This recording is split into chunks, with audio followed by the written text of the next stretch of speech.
oula oula, oula, ah oula oula, oula, histoire, raconte, histoire, raconte. Savez-vous pourquoi la noix de cola se partage pour toujours sceller une amitié?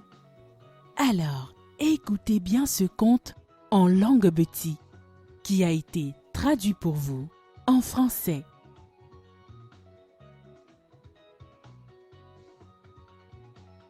C'est l'histoire de Koulou, la tortue, et de The, la panthère.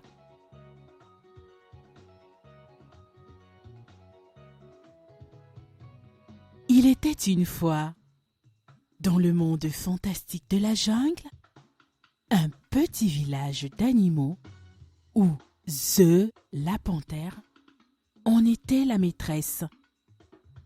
Elle possédait un vaste champ de noix de cola qui faisait sa fierté. À cause de cela, et surtout parce qu'elle avait des allures gracieuses, la panthère était une terreur, tellement elle chérissait son champ qu'elle ne permettait à aucune bête de la contrée de s'en approcher. L'on admirait ce champ, mais préférait faire mine de l'ignorer, car tout le monde avait peur de la terrible panthère. Une peur qui avait laissé indifférente la maligne tortue, qui chaque jour observait les juteuses colas de la panthère prendre forme. Enfin venu le moment de la récolte, la panthère admirait tellement ses fruits qu'elle n'osait pas en toucher. Profitant de cette situation, la tortue s'infiltra secrètement dans le champ de la panthère et croqua la première cola. Ensuite, une deuxième. Tellement elles étaient juteuses qu'elle décida de revenir le lendemain, puis le jour suivant, ainsi de suite. Un jour vint pourtant où The, la panthère, décida de récolter ses colas. Grande fut sa surprise et sa fureur lorsqu'elle découvrit son champ presque vide. Alors, elle se mit à rugir dans toute la jungle. Aussitôt, toutes les bêtes accoururent vers elle pour savoir ce qui avait mis le fauve dans une telle colère. Malicieuse, Koulou, la tortue, s'avança vers la panthère avec crainte et s'exprima en ces mots. « Votre Majesté, que votre colère ne s'abaisse pas sur nous, car tous ici te craignons et te respectons. Tu es le symbole même de la puissance et de la souveraineté. Quand tu rugis, tous les arbres tremblent. En te promenant dans la jungle, les herbes s'écartent pour te frayer un passage. Qui donc ici ignore ta puissance pour pouvoir commettre un tel crime? Je me le suis demandé moi-même et tout mon être en était troublé.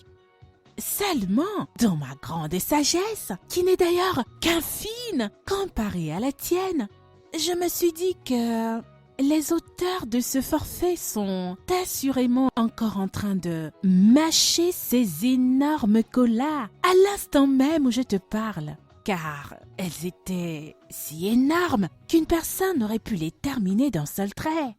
Réunis donc tout le monde ici et on verra bien. Aussitôt dit, aussitôt fait, tout le monde fut appelé et prospectant personne après personne, bouche après bouche, c'est ainsi que le fauve surprit la chèvre en train de ruminer les dernières herbes qu'elle venait pourtant de brouter. Le fauve bondit promptement sur elle et la déchiqueta aussitôt, puis vint dire à la tortue : « Ma sœur, mon amie, sans toi, je n'aurais jamais su qui avait volé mes colas. Pour te remercier, Prends donc ces dernières comme signe de mon remerciement. » Et c'est ainsi que la tortue mangea tout le champ de cola de la panthère. C'est depuis ce jour-là que la noix de cola est un aliment symbolique qui se partage pour nouer des amitiés et même les unions dans certains pays d'Afrique comme le Cameroun. Mais la vraie morale de cette histoire est la suivante. Celui qui agit sans réfléchir se fera toujours tromper par autrui. Ce conte nous vient du sud Cameroun. Il est un extrait du livre Les contes et légendes du Cameroun, traduit en français par Charles Binam Bikoy.